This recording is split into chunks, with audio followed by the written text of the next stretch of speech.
చూస్తూ ప్రజలందరూ హర్షించదగ్గ విషయం బుట్టా రేణుక జగనన్న సాధ్యమైన హామీలనే మేనిఫెస్టోలో పొందుపరుస్తారు. జగనన్న మాట ఇచ్చాడంటే తప్పే ప్రసక్తే లేదంటూ ఇచ్చిన ప్రతి హామీ నెరవేరుస్తాడన్నారు. ఇక ప్రతి వాడికి అన్ని విధాలా ఆదుకునేలా మేనిఫెస్టో రూపొందించారు.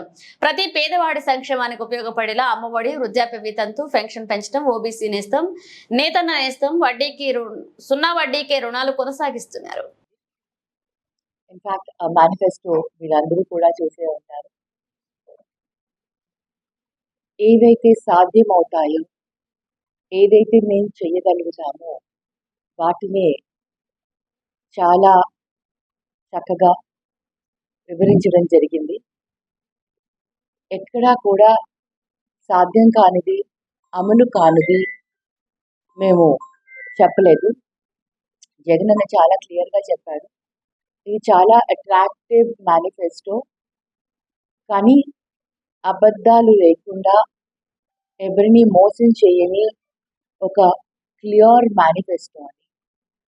ఈరోజు మేనిఫెస్టోలో చేయూతని పెంచడం జరిగింది, నేతన్న నేస్తం డబల్ చేయడం జరిగింది, కాపు నేస్తం పెంచడం జరిగింది, అమ్మఒడి 15,000 నుంచి 17,000కి పెంచడం జరిగింది. మరి పెన్షన్స్ 3,000 నుంచి 3,500, అంటే చాలా క్లియర్గా చెప్పారు జగనన్న.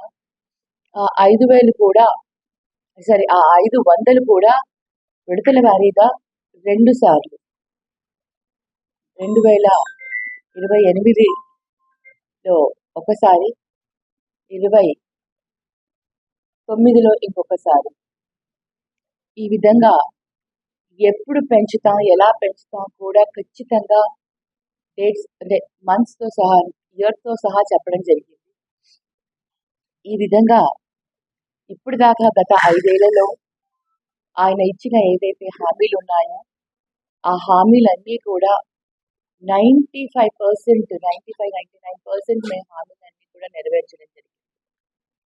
ఇప్పుడు కూడా ఏదైతే మేము అమలు పరచడానికి సాధ్యమయ్యే ఉన్నాయో వాటినే పెంచడం జరిగింది. వైఎస్ఆర్ ఈబీసీ నేస్తము, తర్వాత వైఎస్ఆర్ కళ్యాణ మస్తు అండ్ షాదీ తోఫా మటుకు అజిటీస్ కంటిన్యూ చేస్తామని చెప్పడం జరిగింది. ఇలా సున్నా వడ్డీ ఆసరా ఇది కూడా కొంచెం పెంచడం జరిగింది, 3 లక్షలకి చేయడం జరిగింది. పట్టణాలలో గృహ నిర్మాణాలు ఇంకా ఏవైతే పెండింగ్ ఉన్నాయో వాటన్నిటిని కూడా, అంటే ఏవైతే ఇంకా అందజేయాల్సినవి ఉన్నాయో ఇళ్ల పట్టాల పంపిణీను కంటిన్యూ చేస్తానన్నారు. నిర్మాణంలో ఇళ్ళని కట్టేందుకు కూడా అది కూడా కంటిన్యూ చేస్తా అన్నారు. అలాగే ఇంకా మత్స్యకారులకు కానివ్వండి, ఆటోలు, టాక్సీలు వీటన్నిటికీ కూడా ఆయన పెంచడం జరిగింది. ఈ విధంగా ప్రామిస్ చేయడం జరిగింది. ఇంకొకటి, ఏవైతే మేము జలయజ్ఞం కానివ్వండి, ఇంకా పోలవరం ప్రాజెక్ట్ కానివ్వండి, తర్వాత పోలవరం ప్రాజెక్ట్ ఈసారి కంప్లీట్ చేయడం జరుగుతుంది. అంతేకాకుండా ఏదైతే జలయజ్ఞం కింద ప్రాజెక్ట్స్ అన్ని కూడా కంప్లీట్ చేసి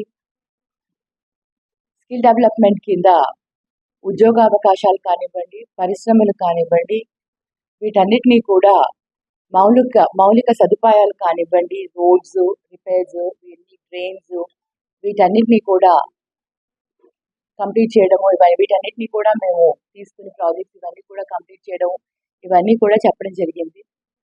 రాజధాని విషయంలో ఇప్పటికీ కూడా అదే విధంగా కట్టుబడి ఉన్నాము. మళ్ళీ విశాఖను ఎగ్జిక్యూటివ్ క్యాపిటల్గా, అమరావతిని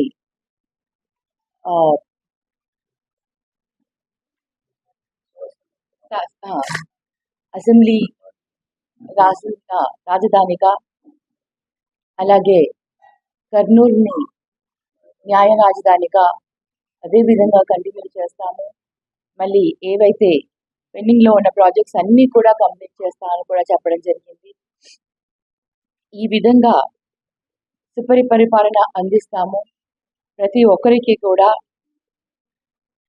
ఏది సాధ్యమో వాటన్నిటినీ కూడా మేము అమలుపరుచుకుంటూ వస్తామని చెప్పడం జరిగింది.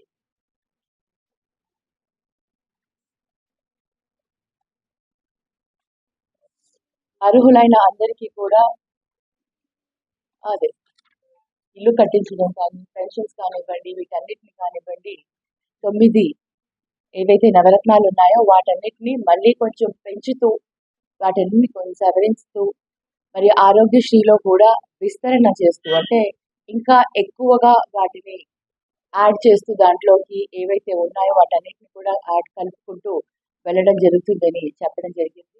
సో ఈ విధంగా మేనిఫెస్టోని ఒక ఆలోచించి చేయగలిగినవన్నీ కూడా చేస్తామని ఇవాళ ప్రజల్లోకి తీసుకుని రావడం. ఈరోజు ప్రజలు ఏదైతే మేము చేసే ఇన్ని రోజులు గత 5 సంవత్సరాలు మేము రిలీజ్ చేసినట్లు 2019లో ఉన్న మేనిఫెస్టోని ఒక పవిత్రమైన గ్రంథం లాగా, అంటే ఒక గీత, ఖురాన్ అండ్ బైబిల్ లాగా ఎలా అయితే మేము దాన్ని పాటించామో, అన్నీ కూడా అమలు పరిచామో, అదే విధంగా 24లో కూడా రిలీజ్ చేస్తున్న ఇప్పుడు మేనిఫెస్టోని కూడా అదే విధంగా ముందుకు కొనసాగిస్తాం. అదే విధంగా మేము అంతే నమ్మకంగా తీసుకెళ్తామని ప్రజల్లో ఆ నమ్మకం ఉంది. తెలుగుదేశం పార్టీ ఏదైతే హామీలు ఇచ్చారో, ఈ సూపర్ 6 అని ఇంకా మిగతా ఏవైతే అంటున్నారో వాటిపైన ప్రజలకి నమ్మకం లేదు. ఎందుకంటే 2014లో చాలా హామీలు ఇచ్చారు. ఆ హామీలు ఏవి కూడా అప్పుడు అమలు చేయలేకపోయారు, అమలు చేయలేదు కూడా. మరి అటువంటి పరిస్థితుల్లో ప్రజలు వారి హామీని నమ్మే పరిస్థితుల్లో లేరు కాబట్టి